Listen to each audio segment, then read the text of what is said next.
700 square ফিটের মধ্যে 9 column দিয়ে আমি যে ডুপ্লেক্স বাড়ি প্ল্যানটি দেখিয়েছিলাম, সেই প্ল্যানটির অনেকেই বলেছিলেন যে আপু 3Dটা দেখান, 3Dটা দেখান।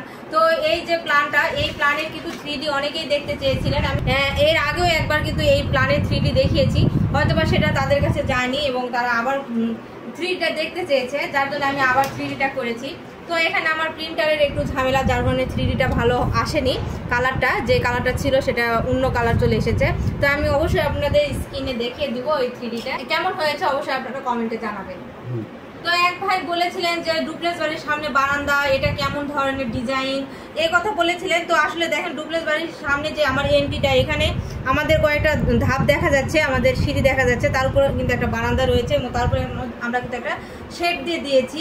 বৃষ্টির পানি এবং রোদ লাগবে না, এই জন্য কিন্তু এই শেডিংটা করে এটা মেন এন্ট্রি করে দেওয়া হয়েছে। আমি বারান্দা বলতে এটাই বোঝাতে চেয়েছি। আর ডুপ্লেক্স বাড়ির সিঁড়িটা ভেতরে আমাদের রয়েছে, তার কারণে কিন্তু আমরা এইভাবে করে দিয়েছি। আর এই বাড়িটার কিন্তু কোনো গ্যারেজ নাই, যার কারণে আমাদের বারান্দা হয়েই কিন্তু মেন এন্ট্রি হয়ে বাড়ির ভিতর ঢুকতে হচ্ছে।